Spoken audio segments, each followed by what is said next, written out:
찬양대의 찬양으로 하나님께 영광 돌리겠습니다.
하나님 아버지 감사합니다. 오늘도 귀한 찬양대를 통해서 하나님 영광 하나님 돌리게 하시니 감사합니다. 주님이 받으신 줄로 믿습니다. 고백한 대로 주님이 가장 귀중하고 소중하고 주님 하나님 의지하며 살아가는 우리 모두가 되게 하여 주옵소서. 이 시간에도 하나님의 말씀을 통해서 은혜 주시기를 소망합니다. 성령님 역사하여 주옵소서. 예수님의 거룩하신 이름으로 기도하옵나이다. 아멘. 거룩하고 복된 성일 2부에 오신 여러분들에게 하나님의 은혜와 축복이 함께 하시기를 주님의 이름으로 축원합니다. 옆 사람 인사하겠습니다. 사랑합니다. 반갑습니다. 축복합니다. 예, 고맙습니다. 오늘은 성령이여 임하소서라고 하는 제목으로 함께 은혜를 나누기를 원합니다. 지난주에 베드로가 고넬료의 집에서 설교한 내용에 대해서 살펴보았습니다. 베드로는 고넬료의 집에 와서 화평의 복음을 전했습니다. 화평의 복음이라고 하는 것은 모든 억눌린 자를 자유케 하시는 분이 예수님이다. 그 예수님은 이 땅에 육신의 몸을 입고 오셔서 십자가에서 죽으시고 부활하시고 승천하신 분이시다. 이 예수 그리스도를 믿어야만이 죄에서 또한 이 세상의 온갖 억눌림에서 자유함을 얻고 평안을 누린다라고 하는 이 복음, 화평의 복음을 우리가 베드로가 고넬료의 집안에 전했고, 거기에 있는 모든 사람들이 이 화평의 복음을 듣고 예수 그리스도를 구주로 영접하는 역사가 일어났습니다. 그리고 한 걸음 더 나아가서 복음을 듣고 예수 그리스도를 믿는 자들에게 모두가 다 한결같이 주어지는 사명이 있는데 바로 이 화평의 복음을 전해야 한다. 이것이 하나님의 명령이다. 이렇게 설교를 했습니다.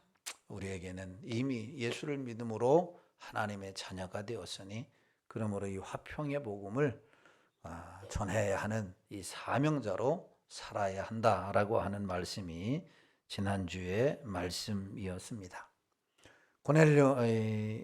베드로가 고넬료의 집에서 복음을 전할 때에 이 고넬료는 주전 82년경에 노예 1만 명, 10,000명을 해방시켰던 명장 푸블리오스 코넬리오스 슐가라고 하는 가문에서 태어난 사람이었다고 합니다. 그런데 그 로마 군인이 어떻게 해서 예수 그리스도를 믿게 되었는가에 대해서는 알 수가 없습니다. 거기에 대해서는 성경이 어떻게 예수를 믿게 되었는지는 알 수 없지만 짐작컨대 로마의 군인으로서 유대에 파견 나와 있는 동안에 복음을 듣고 예수 그리스도를 영접했을 것이다 라고 신학자들은 추측을 하고 있습니다. 이렇게 로마인으로서 바로 예수 그리스도를 믿어 하나님의 자녀가 되었다라고 하는 것은 이 놀라운 하나님의 계획과 섭리 가운데 이루어지게 되었다라고 하는 겁니다. 저는 충청남도 서천군 기산면 화산리 수출부락이라고 하는 6.25 당시에 우리 동네가 있는지도 모르고 북한 괴뢰군이 바로 들어오지도 못한 산골짜기에서 태어났습니다. 저희 아버지가 돌아가셨을 때 저희 친구들이 왔는데 집 앞에 그 도로에서 30분을 헤맸습니다. 과연 동네가 어디 있는가. 그 정도로 험악한 동네에서 살았는데 하나님의 뜻과 계획이 있어서 그곳에도 복음이 들어오게 되고 예수 그리스도를 믿어 하나님의 자녀가 되고 목사가 되어서 여러분들 앞에 서게 되었다. 이게 다 하나님의 은혜이고 하나님의 계획인 줄로 믿습니다. 꼭 원숭이 보듯이 쳐다보시는데 여러분들은 별반 다름이 있겠는가? 아마 저희 집사람은 그래서 제가 서울 사람하고 결혼을 했어요. 태어날 때부터 서울서 태어났고 금수저로 태어났고 저는 흙수저로 태어나서 그래서 아마 쌤쌤이 되지 않았는가 이런 생각을 해봐요. 여러분들도 뭐 다 어른들은 시골에서 태어나지 않았습니까? 그런데도 어떻게 예수 믿어서 하나님의 자녀가 되었느냐? 다 하나님의 계획이 있었기 때문에 할렐루야. 하나님의 계획이 있어서 고넬료도 마찬가지다라고 하는 거예요. 도저히 예수 믿을 수 없는 상황인데 예수 믿는 은혜가 있었다. 오늘 본문은 베드로가 말씀을 전하자 고넬료 집에 모였던 그리고 그 많은 사람들이 말씀을 듣는 사람들 위에 성령이 임했고 방언을 말하며 하나님을 찬송하는 기적의 역사가 일어났다라고 하는 내용이 바로 오늘 본문의 내용입니다. 특별히 44절에 보면 이렇게 말씀합니다. 시작. 베드로가 이 말을 할 때에 성령이 말씀 듣는 모든 사람에게 내려오시니. 아멘. 베드로가 이 말을 할 때 이 말이 어떤 말이에요? 화평의 복음. 예수 그리스도가 이 땅에 육신을 몸을 입고 우리에게 오셨고 십자가에서 우리의 모든 죄를 대신해서 대속물로 죽으셨고 죽으신 것으로 끝난 것이 아니라 사흘 만에 부활하셨고 승천하셔서 다시 오실 것이다 라고 하는 이 예수 그리스도를 믿으면 하나님과 단절되었던 모든 죄의 문제가 해결되어지고 하나님과 화평을 이루게 된다라고 하는 이 복음이에요. 이 복음을 전할 때에, 그러니까 이 설교를 할 때에 성령이 말씀 듣는 모든 사람들에게 임했다 그랬어요. 고넬료의 가정과 고넬료와 초청한 친인척 또한 친구들이 이 말씀을 들을 때 성령이 임했다라고 하는 겁니다. 여기에 성령이 내려오셨다, 성령이 임했다라고 하는 표현은 세 가지의 뜻을 가지고 있어요. 성령이 내려오셨다라고 하는 것은 성령이 나와 함께 하신다라고 하는 말이에요. 성령이 나와 함께 하신다. 성령 받은 자는 성령이 함께 하시는 줄로 믿으시기를 바랍니다. 그렇기 때문에 그 성령이 나를 감동하십니다. 감동. 성령이 내려오셨다라고 하는 것은 성령이 나를 감동하신다라고 하는 말이고, 또한 성령이 내려오셨다라고 하는 것은 성령이 역사하신다라고 하는 말이에요. 이 세 가지의 의미를 포함하고 있는 거예요.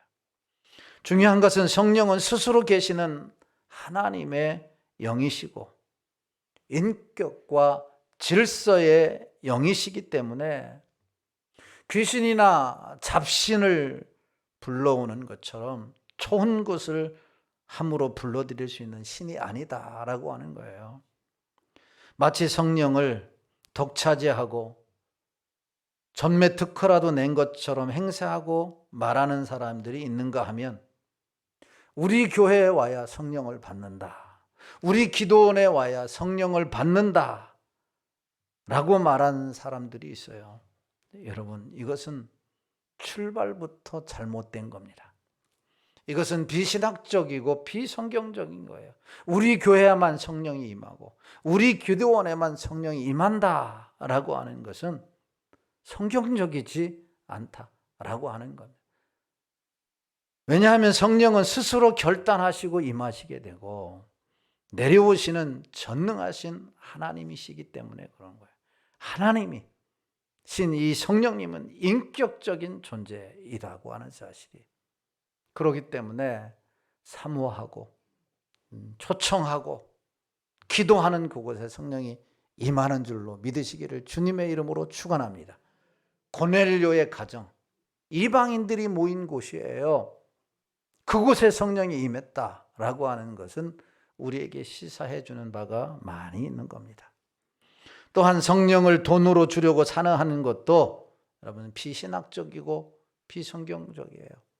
이미 우리가 살펴보았듯이 사도행전 8장 14절, 8장 18절에서 24절에 보면 이런 말씀이 있어요. 같이 한번 보겠습니다. 시작.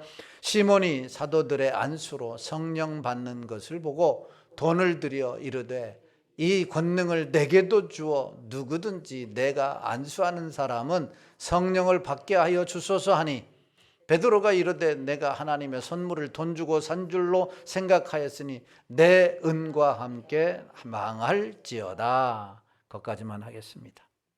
시몬이라고 하는 사람이 베드로와 요한이 사마리아 교회에서 교인들에게 안수할 때 성령 임하는 것을 보고서 내게도 이런 권능을 주세요. 돈이 얼마든지 들어도 내가 돈을 드리겠습니다. 그 시몬이라고 하는 사람은 성령을 뭘로 살려고 했어요? 돈으로 살려고 했다. 베드로가 뭐라고 했어요? 돈과 함께 망할 거다. 돈과 함께 망할 거다. 성령을 마치 자기 소유물인 양 팔기도 하고 사기도 하려고 하는 사람들이 오늘도 있다라고 하는 것은 너무너무 비참한 일이고 가슴 아픈 일입니다. 기도 한 번 받으려면 500만 원 가지고 와. 지금 있다라고 하는 게 너무 안타까운 거예요. 기도 한 번 받으려면 줄 서야 돼요. 식당에 번호표 따듯이 번호표를 받아야만이 그렇게 기도를 받을 수 있다라고. 지금도 있다라고 하는 게 얼마나 가슴 아픈 일이에요. 우리 교회는 공짜로 해줍니다. 하루에도 10번도 해줍니다. 복받은 교회에 온 줄로 믿으시기를 주님의 이름으로 축원합니다. 힘들면 음료수도 줍니다. 받는 게 아니라 음료수도 줍니다. 원하면 용돈도 줍니다. 얼마나 좋은 교회입니까? 기도 한 번 받으러 500만 원 내야 되고 1000만 원 받으러 가는 그런 교회에 안 간 게 얼마나 감사하느냐라고 하는 거죠. 그런데 그것이 꼭 옳은 양, 눈이 어두워서 영적으로 어두워서 그렇게 기도받으려고 돈 싸들고 다니는 사람들이 얼마나 많이 있는가라고 하는 겁니다. 이게 다 비신학적이고 비성경적인 일이라고 하는 사실입니다. 내가 기도해야만이 구원받을 수 있고, 내가 기도해야만이 성령 받을 수 있고, 내가 기도해야만이 여러분 문제를 해결될 수 있다라고 주장하는 사람들은 다 예수의 탈을 쓴 이단자들이고 사기꾼들입니다. 우리 교회만 와야 된다라고 하는 것들은 다 이단이에요. 성령은 거룩한 영이시고 자비의 영이시고 모든 사람을 위하여 간구하시는 진리의 영이시고 인격의 영이시기 때문에 누구에게나 구하는 자에게 주시는 줄로 믿으시기를 주님의 이름으로 축원합니다. 그렇다고 한다면 첫 번째로 성령은 어떤 사람에게 임하였냐라고 하는 거예요. 어떤 사람에게 성령이 임하냐? 사도행전을 보면 성령은 유대인에게도 임했고 이방인에게도 임했습니다. 성령은 남자에게도 임했고 여자에게도 임했고 성령은 군인에게도 임했고 성령은 일반 백성에게도 임하였습니다. 특별히 성령은 다음과 같은 두 사람의 유의 성도에게 임했어요. 첫 번째, 말씀을 듣는 사람들에게 임했다라고 하는 겁니다. 자, 오늘 본문이 대표적인 예인데 44절을 다시 봅니다. 시작. 베드로가 이 말을 할 때 성령이 말씀 듣는 모든 사람에게 내려오시니. 아멘. 예수 그리스도의 복음, 하나님의 말씀을 들을 때에 성령이 말씀 듣는 사람들에게 내려왔다라고 하는 겁니다. 근데 여기서 우리가 주의 깊게 살펴보아야 할 말씀이 말씀을 듣는 모든 사람에게. 여기서 말씀을 듣는 사람이 어떤 사람이냐? 그냥 교회 예배 시간에 와서 앉아서 말씀을 듣는 사람을 말하는가? 물론 그런 사람도 포함합니다. 그러나 그거보다도 더 적극적인 말씀을, 더 깊은 의미는 하나님의 말씀을 간절히 사모하고 듣고자 열망하는 사람에게 성령이 임했다라고 하는 겁니다. 베드로가 요바에 있습니다. 고넬료 집에 오기까지는 65km 정도 걸린다고 했습니다. 고넬료가 베드로를 초청했습니다. 먼 길을 온 것입니다. 베드로 사도에게 말씀을 듣고자 그들이 모였을 때 어떤 마음으로 모였을까요? 베드로 어떻게 생겼는가 구경하고자 오지를 않았다라고 하는 거예요. 하나님의 말씀, 주시고자 하는 하나님의 말씀을 전해주세요. 고넬료가 말했어요. 간절한 마음으로 모였다라고 하는 사실이에요. 그럴 때 성령이 임하는 거예요. 성령이 임하는 거예요. 여러분, 60년대, 70년대 부흥회를 한번 생각해 보세요. 60년대, 70년대 부흥회 여러분 어떤 마음으로 참여했나요? 어떤 마음으로? 그때 당시에 목회자들 별 실력자들이 아니었어요. 신학교도 제대로 못 나온 목회자들이 수두룩했어요. 그럼에도 불구하고 하나님의 말씀을 전할 때 심리, 이심리, 밤길을 마다하지 않고 새벽부터 낮 시간, 저녁 시간 얼마나 열심으로 그곳에 찾아가서 예배를 드린다는 거예요. 얼마나 간절한 마음으로 사모함으로 하나님의 예배를 참여하고 말씀을 들었느냐라고 하는 거예요. 그럴 때 그곳에 기적이 일어났던 거예요.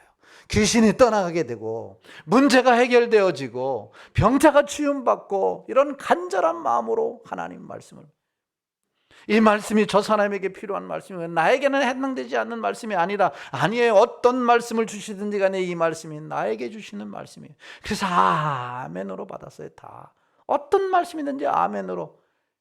이게 바로 간절함인 거예요. 그래서 초대교회에 놀라운 부흥이 일어났고 우리나라에 60년대 70년대에 놀라운 기적과 부흥이 일어났던 거예요. 여러분, 지금 우리에게 이런 간절함이 있어요? 이런 간절함이 있어요? 오늘도 주님 앞에 나와 예배드릴 때 하나님 은혜를 사모합니다. 목사님이 주시는 이 말씀 내가 사모하며 은혜 받기를 원합니다. 이런 간절함으로 왔느냐? 고넬료 집에 모였던 이 사람들이 하나님의 말씀을 들을 때에 어떻게 들었다고요? 간절함으로, 사모함으로, 다시는 기회가 없을 것이다 라고 하는 이런 마음가짐으로 하나님의 말씀을 들을 때 성령이 내려오셨어요. 성령이 내려오셨어요.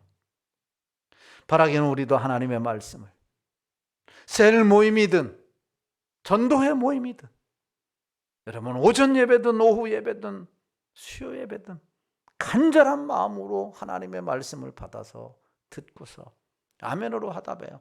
성령의 기름 부으심을 경험하는 놀라운 우리 상일 공동체가 되기를 예수님의 이름으로 축원합니다. 성령은 어떤 사람에게 임했느냐? 두 번째로 간절히 기도하는 사람들에게 임했어요. 간절히 기도하는 사람. 자, 누가복음 11장 9절에서 10절에 보면 이렇게 말씀해요. 시작. 내가 또 너에게 이르노니 구하라 그러면 너에게 주실 것이요 찾으라 그러면 찾아낼 것이요 문을 두드리라 그리하면 너에게 열릴 것이니 구하는 이마다 받을 것이요 찾는 이는 찾아낼 것이요 두드리는 이에게 열릴 것이니라. 아멘. 13절 말씀 봅니다. 시작. 너희가 악할지라도 좋은 것을 자식에게 줄 줄 알거든 하물며 너희 하늘 아버지께서 구하는 자에게 성령을 주시지 않으시니라. 아멘. 구하는 자에게 무엇을? 성령을. 구하는 자에게 성령을 주시지 않겠느냐 하시니라. 구하는 자에게 성령을 주신다라고 하는 말이에요. 부단히 성령의 충만함을 위해서, 성령이 내려오시기를 위해서, 성령이 임하기를 소망하는 마음으로 기도하면 주신다라고 하는 거예요. 사도행전 2장 1절에서 13절에 보면 오순절 마가다락방에 120명의 성도들이 모였습니다. 그런데 그들의 모두가 다 한결같이 120명 모두 한 명도 예외 없이 성령의 충만함을 받았다라고 하는 거예요. 여러분, 마가다락방이 예루살렘 교회요. 초대의 최초의 교회예요. 그런데 그곳에 모인 성도들이 다 성령의 충만함을 받았어요. 그 마가다락방, 오늘날로 말하면 기도원, 오늘날로 말하면 교회에 모여서 그들이 무엇을 했을까요? 그곳에 모여서 무엇을 했을까요? 윷놀이 했을까요? 그곳에 모여서 고스톱 쳤을까요? 그곳에 모여서 사치기 사포 했을까요? 아니에요. 모여서 기도한 줄로 믿습니다. 모여서 기도한 거예요. 그랬더니 그곳에 모인 자들이 성령의 충만함을 받았어요. 사도행전 4장에 보세요. 빌기를 다하매 성령이 충만함이 임했다라고 말씀하셨어요. 그러므로 여러분, 예배 때마다, 기도할 때마다, 셀 모임 할 때마다 여러분 모임을 빠지면 안 돼요. 그 모임에만 주는 특별한 은혜가 있는 거예요. 주일날 이 예배, 2부 예배에 오시는 하나님의 은혜가 있고, 주일날 오후에 임하는 하나님의 은혜가 있고, 기도회 때에 주시는 은혜가 있고, 셀 모임 때 주는 은혜가 있는 줄로 믿습니다. 예수님이 부활하신 다음에 제자들이 모인 곳에 갔어요. 모인 곳에 가가지고 예수님이 평강을 선포하셨어요. 그런데 그 자리에 누가 없었느냐?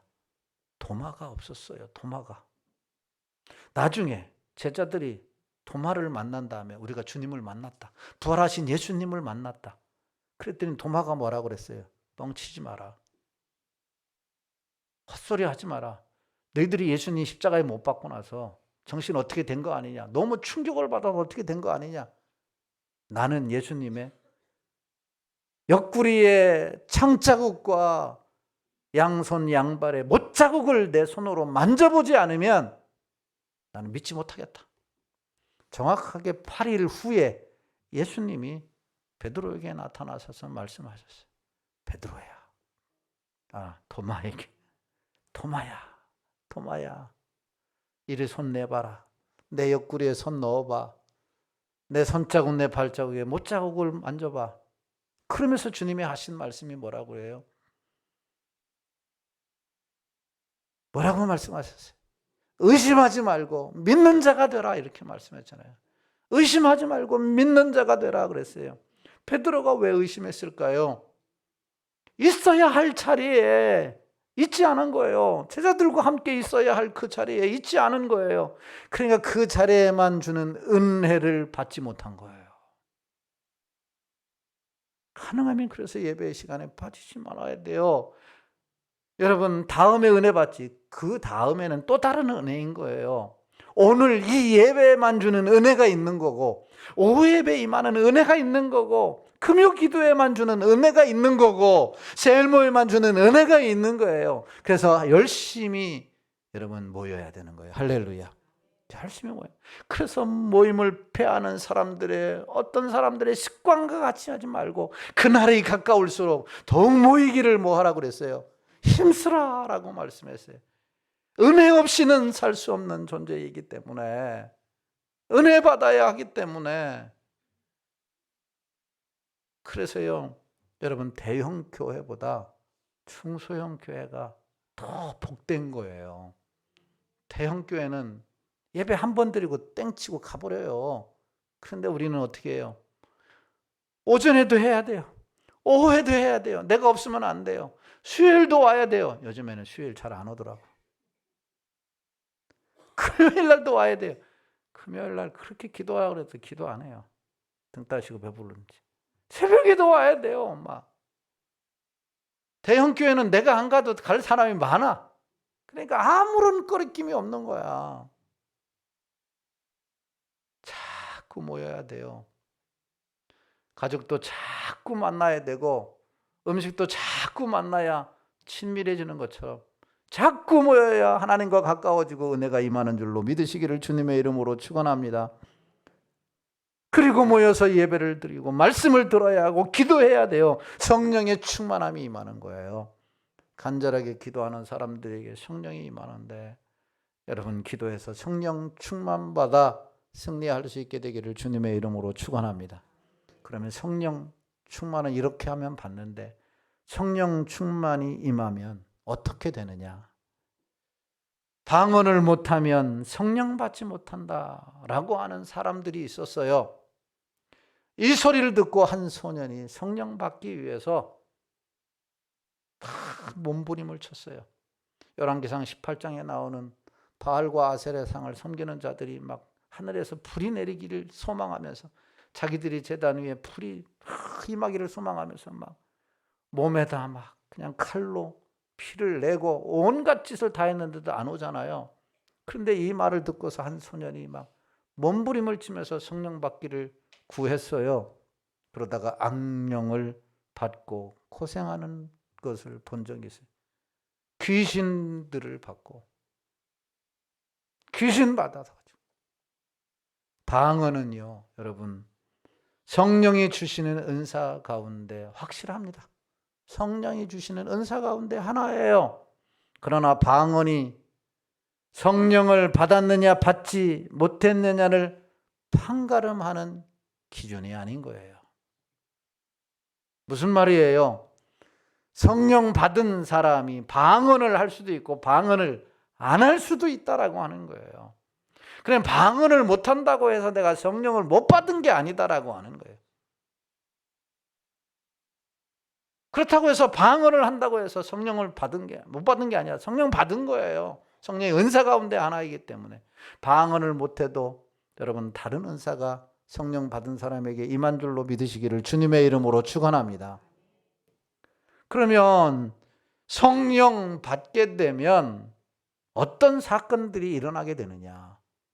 개인에게나 가정에게나 교회에게나 성령이 충만하게 임하게 되면 어떤 일이 일어나느냐? 사도행전 중심으로 몇 가지를 살펴보려고 합니다. 첫째는 믿음을 고백하게 돼요.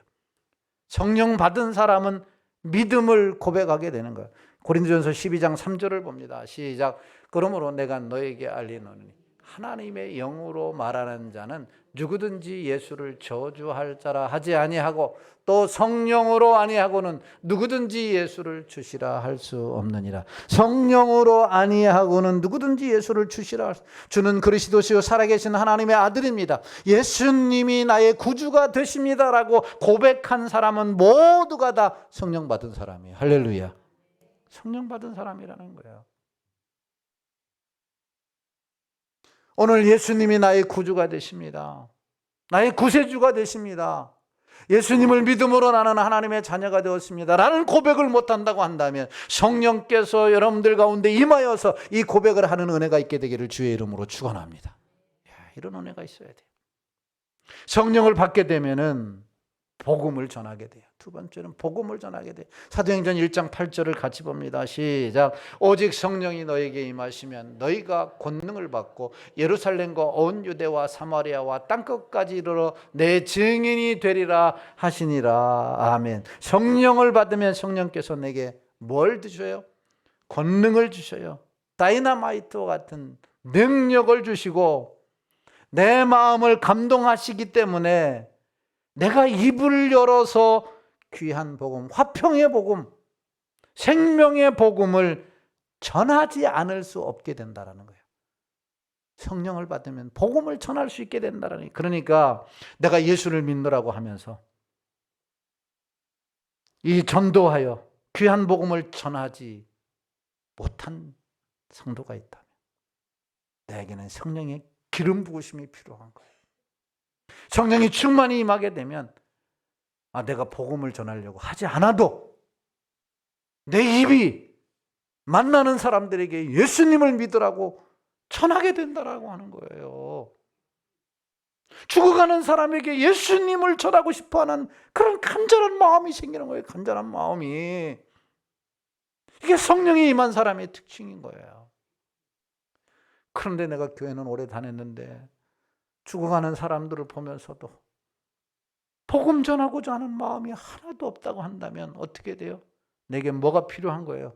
성령의 충만함이 필요한 거예요. 성령의 충만함이 필요한 거예요. 모두가 다 성령 충만함 받아서 예수 그리스도의 복음을 전하는 그런 놀라운 사명자로 살아갈 수 있게 되기를 예수님의 이름으로 축원합니다. 사도행전의 베드로와 사도들을 보세요. 성령의 충만함을 마가다락방에서 체험한 이후에 그들은 온갖 핍박과 고난 가운데서도 예수 그리스도를 유대인들에게 잡혀서 공회에서 신문을 받고 다시 노임을 당했을지라도 그들은 다시 복음을 전했어요. 왜냐하면 자기 의지적으로 한 게 아니라 성령께서 인도하신 거예요. 성령께서 자기들의 마음에 전하지 못하게 하는 그런 못하고는 견딜 수 없는 마음을 주신 거예요. 그래서 복음을 전하는 거죠. 그래서 성령 충만함이 필요한 거예요. 세 번째로 성령이 충만하게 되면 은사를 받게 됩니다. 은사를. 성령이 임하게 되면 은사를 다 받아요. 내가 성령을 받았다는 증거는 성령께서 주시는 은사를 체험하는 것으로 드러나게 됩니다. 존 일리엄스라고 하는 신학자는 신약 성경 가운데 은사가 기록된 곳을 세 가지로 얘기해요.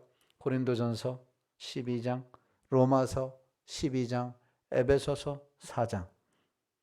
이 세 군데서 은사의 성령의 은사에 대해서 말하는데 그것을 한때 묶어서 정리를 하게 되면 무려 18가지가 된다고 그래요. 성령의 은사가 무려 18가지가 된다. 그리고 그 18가지 이외에도 성령은 더 많은 은사를 주신다. 이렇게 말해요. 18가지 이외에도. 그러니까 우리가 알지 못하는 많은 성령의 은사가 있다라고 하는 거예요.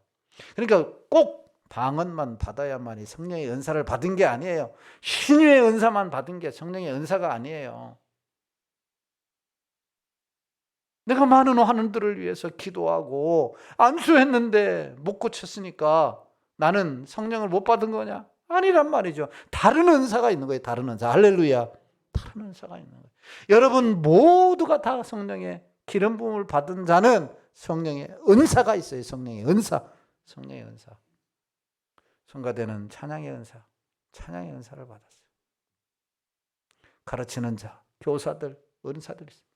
밥 잘하는 사람들, 봉사하는 사람들, 차량하는 사람들, 모든 사람 다 은사가 있는 거예요.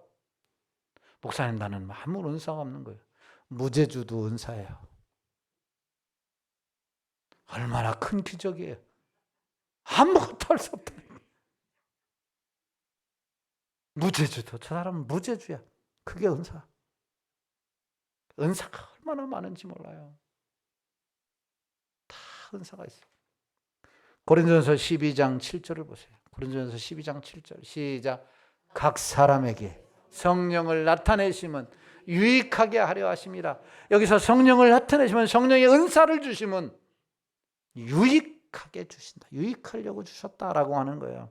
누구를 유익하느냐? 성령의 은사는 개인을 유익하게 하고 가정을 유익하게 하고 교회를 유익하기 위해서 성령의 은사를 주신 줄로 믿으시기를 주님의 이름으로 축원합니다. 그래서 성령의 은사는 내가 유익한 거예요. 성령의 은사는 가정에도 유익해요. 성령의 은사는 교회에도 유익해요. 그러나 알아야 할 것은 은사는 관리가 중요하다라고 하는 거예요. 관리가 중요해요. 선하고 지혜로운 은사 청지기가 되어야 돼요. 관리를 잘 해야 됩니다. 은사는 항상 하나님의 영광을 위하여, 복음을 위하여, 교회를 위하여 사용되고 관리되어야 그 은사가 더 발전하고 그 은사가 더 귀하게 써져 30배, 60배, 100배의 열매가 나타나는 거예요. 성령이 임하게 되면 은사를 받게 된다. 모두가 다 은사 받아서 여러분 개인도 가정도 교회도 유익하게 만들어가는 우리 상일 공동체가 되기를 주님의 이름으로 축원합니다. 네 번째로 성령이 임하게 되면 아름다운 삶을 실천하게 돼요. 아름다운 삶을 삽니다. 사도행전 2장 43절에서 47절에 보면 이렇게 말씀해요. 시작. 사람마다 두려워하는데 사도들로 말미암아 기사와 표적이 많이 나타나니 믿는 사람이 다 함께 있어 모든 물건을 서로 통용하고 또 재산과 소유를 팔아 각 사람의 필요를 따라 나눠주며 날마다 마음을 같이하여 성전에 모이기를 힘쓰고 집에서 떡을 떼며 기쁨과 순전한 마음으로 음식을 먹고 하나님을 찬미하며 또 온 백성에게 칭송을 받으니 주께서 구원받는 사람을 날마다 더하게 하시니라. 아멘. 초대교회 성도들이 성령을 받고 난 후에 몇 가지 달라진 것이 있었음을 발견하게 됩니다. 그것은 사도들의 가르침에 절대적으로 순종했다라고 하는 거예요. 성령을 받기 이전에는 불순종했는데 성령을 받고 나서는 순종의 사람. 그래서 순종하는 사람은 성령 받은 사람이에요. 그리고 서로 교제하기를 힘썼어요. 서로 교제하기를 힘썼어요. 우리 교회는 교제가 잘 이루어지는 것 같지만 또 안 이루어지는 것 같아요. 그래서 교제를 잘 이루어지기를 원해서 매주 마지막 주 오후 예배는 아예 안 드려. 그리고 교제해라. 전도회별로. 교제해라. 그런데 그래도 교제를 안 하고 집에 가네. 그래서 속상해. 교제를 좀 하라니까, 교제. 교제하기 위해서 전도회별로 교제를 하라니까요. 성령 받은 사람들의 모습인 거예요. 서로 교제했고 기도에 힘썼고 모이기를 힘쓰게 됐고 재산과 소유를 팔아 나눠주는 일이 일어났습니다. 여러분, 이게 천국의 모형인 거예요. 천국의 모형이에요. 어떤 사람이 꿈을 꿨어요. 천국도 갔다 오고 지옥도 갔다 왔어요. 그런데 천국에 간 사람들은 저처럼 그렇게 뚱뚱하지도 않고 저처럼 포동포동하기도 하고 윤기가 버르르 그러더라는 거예요. 근데 지옥에 갔더니 젓가락처럼 다 말랐더라는 거예요. 그래서 면밀히 살펴봤다는 거예요. 천국에도 진수성찬이 열려져 있고 지옥에도 진수성찬이 있더라는 거예요. 그런데 지옥에 있는 사람들은 하나도 음식을 먹지 못하더라는 거예요. 왜 먹지 못하느냐? 천국에도 지옥에도 음식을 먹을 수 있는 젓가락이 있는데 그 젓가락이 얼마나 길은지 한 2m는 됐나? 2m. 그래서 그 젓가락을 잡고서 지옥에 있는 사람들은 자기 입에 넣으려고 막 얼마나 애쓰는지 2m나 되니까 막 오다가 다 떨어지는 거예요. 자기 입으로는 나중에 빈 젓가락이 와서 입만 찔러 피만 나. 아무도 못 먹는 거예요. 그런데 천국에 갔더니 자기가 떠서 2m 앞에 있는 사람에게 다 주더라는 거예요. 이렇게. 그러니까 거기는 굶는 사람이 하나도 없고 지옥에는 다 배고른 사람들만 있더라는 거예요. 교제가 없고 나눔이 없고 사랑이 없고 섬김이 없는 곳이 어디냐? 지옥이에요. 지옥. 내 것만 내 것만 내 것만. 그러니까 내 것도 내 것이고 당신 것도 내 것이다. 이게 어디예요? 지옥이에요. 내 것도 당신 것이고 당신 것도 당신 것입니다. 이것이 어디예요? 천국이에요. 생각해 보세요. 내 것만 자꾸 움켜쥐면은요, 사람이 없어요. 오늘 성경에 성령 받은 사람은 아름다운 삶을 실천하는데 그 아름다운 삶이 뭐냐면 가르침에 순종하고 서로 교제하는 데 힘쓰고 모이기를 힘쓰고 기도하는 데 힘쓰고 자기의 것을 나누는 데 힘쓰는 거예요. 자기의 것을 나누는 데, 지역사회에 사랑과 봉사하는 일에 힘쓴다라고 하는 거예요. 우리 교회가 천국의 모형이 되기를 소망하는 마음으로 이 지역사회에 가난하고 병들고 소외당한 자들에게, 없는 자들에게 어떻게든 하려고 하잖아요. 나누어 주려고 하는 거예요. 옮겨주려고만 하는 게 아니다라고 하는 거예요. 이게 성령 받은 자의 특징이에요. 아름다운 삶을 산다.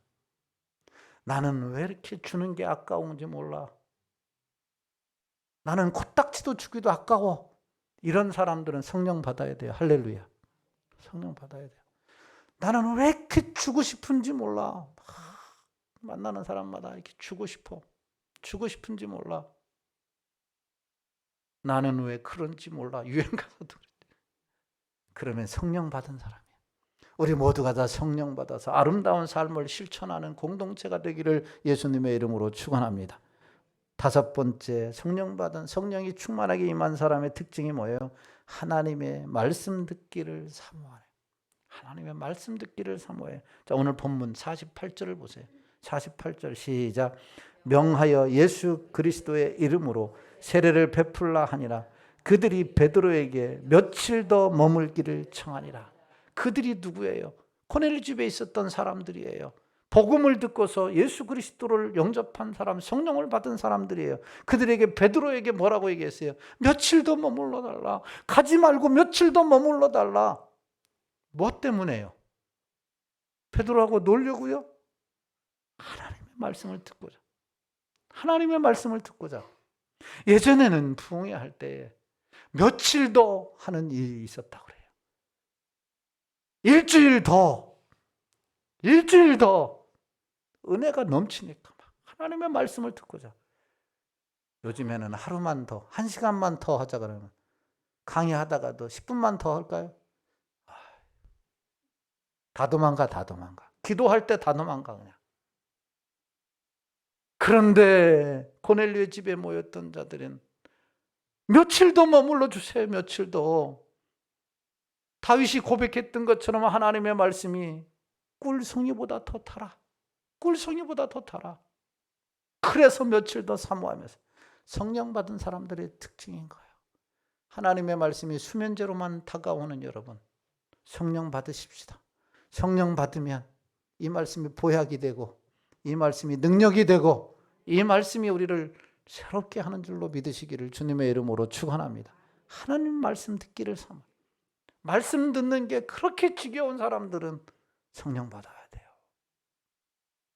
마지막 6번째로, 성령 충만이 임한 사람에게는 보고 듣고 말하는 것이 달라진다라고 하는 거예요. 자, 사도행전 2장 1절에서 4절을 봅니다. 시작. 오순절 날이 이미 이르매 그들이 다 같이 한 곳에 모였더니 호련히 하늘로부터 급하고 강한 바람 같은 소리가 있어 그들이 앉은 온 집에 가득하며 마치 불의 혀처럼 갈라지는 것들이 그들에게 보여 각 사람 위에 하나씩 임하여 있더니 그들이 다 성령의 충만함을 받고 성령이 말하게 하심을 따라 다른 언어들로 말하기를 시작하니라. 아멘. 1절에 보면 다 같이 한 곳에 모였더니 호련히 하늘로부터 급하고 강한 바람 같은 소리가 있었다.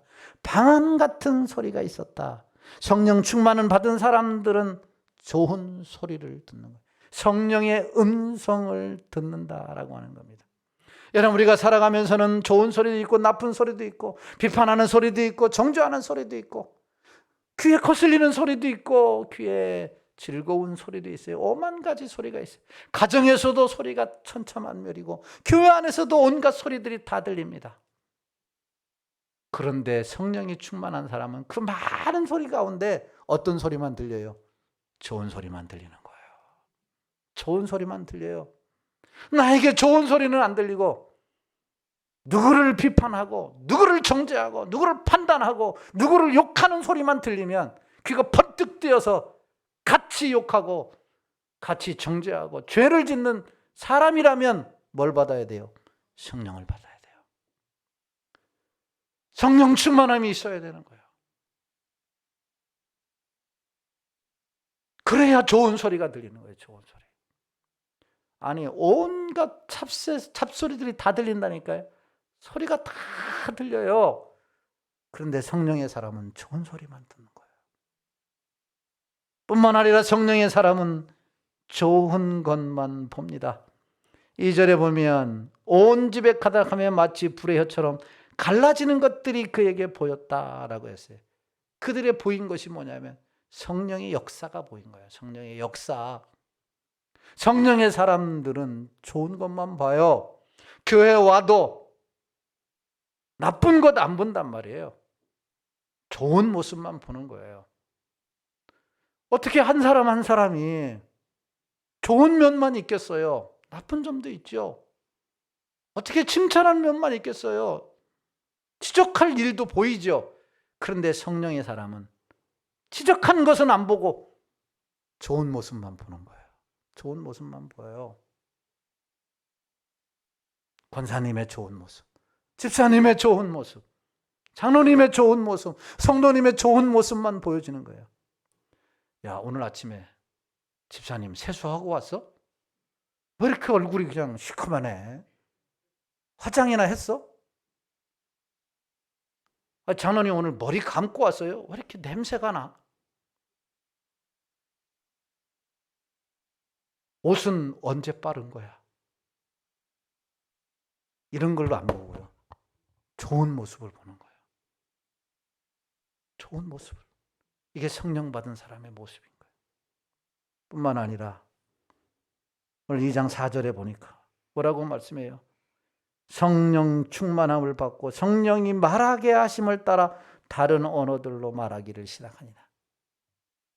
다른 언어, 여기서의 다른 언어는 다른 외국어를 말하고 있지만 이 다른 언어는 좋은 언어들을 얘기하는 거예요. 나쁜 언어가 아니라 좋은 언어들을 얘기하는 거예요. 남을 헐뜯는 이야기가 아니라 칭찬하고 세워주고 격려하는 언어, 이게 성령 받은 사람들의 특징이다라고 하는 거예요. 말이 달라진다니까요. 말이 달라져요. 힘을 주고 용기를 주고 칭찬을 해줘, 격려해 주는 말이 나오는 거예요. 이게 성령 받은 자들이에요. 나는 입술만 열면, 나는 말만 하면 왜 이렇게 지적하는 말만 나오고 다른 사람의 사기를 꺾는 말만 하고 아이들에게 용기를 주는 말이 아니라 그런 말을 하는가? 성령 받아야 돼요. 성령 충만함을 입어야 돼요. 성령, 그래야 변화되는 거예요. 간절히 바라기는 우리 모두가 다 성령 충만 받아서 이런 변화를 일으키는 역사의 주인공들이 다 되시기를 예수님의 이름으로 축원합니다. 결론을 맺습니다. 정호승 시인이라고 하는 사람이 있어요. 이 정호승 시인은 이렇게 노래를 했어요. 배는 항구에 있을 때 가장 안전하다. 그러나 그게 배를 만든 이유가 아니다. 이렇게 말했어요. 배는 항구에 있을 때 가장 안전합니다. 그렇죠? 정박해 있을 때 가장 안전해요. 끈으로 다 묶어놓으니까, 닻을 내렸으니까. 그러나 그게 배를 만든 이유가 아니에요. 배를 만든 이유가 뭐예요? 항해하기 위해서. 고기잡이 어선이면 고기를 잡으려. 여객선은 뭐예요? 사람을 실으려는 거예요. 이게 배를 만든 이유예요. 여기에서 우리가 뭘 찾아야 되냐면, 우리에게 성령을 주신 이유가 뭘까? 성령을 주신 이유가 뭘까? 그냥 주신 것이 아니다라고 하는 겁니다. 사도행전의 성령을 통해서 뜨겁게 복음을 전하고 신실하게 진실하게 거룩한 영으로 살게 하시려고 이 세상을 새롭게 변화시켜서 하나님의 나라를 이루게 하시려고 성령을 우리에게 주신 줄로 믿으시기를 주님의 이름으로 축원합니다. 그러므로 성령의 충만함을 받아야 돼요. 성령 충만을 받으면 누가 봐도 인정할 만한 아름다운 삶을 살고 내가 믿는 예수님을 전하게 되고 하나님의 말씀으로 더 풍성한 삶을 살게 된다라고 하는 사실이에요. 우리 상일교회가 사도행전의 성령으로 뜨겁고 외부적으로 강력해지게 되기를 주의 이름으로 축원합니다. 우리 상일교회가 요한복음의 성령으로 더 깊어지고 내부적으로 성결케 되어지는 은혜가 있게 되기를 주의 이름으로 축원합니다. 그럴 때 우리 상일교회는 성령이 주도하시고 성령님이 이끌어 가시는 성령의 기적이 있는 교회가 될 줄로 믿습니다. 우리 모두가 다 성령 충만함을 받을 수 있기를 예수님의 이름으로 축원합니다.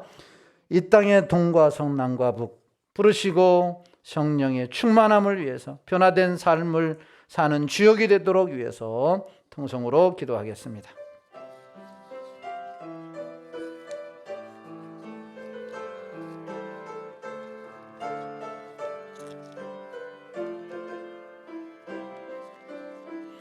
이 땅의 동과 서남과 북 가득한 죄야 용서하소서.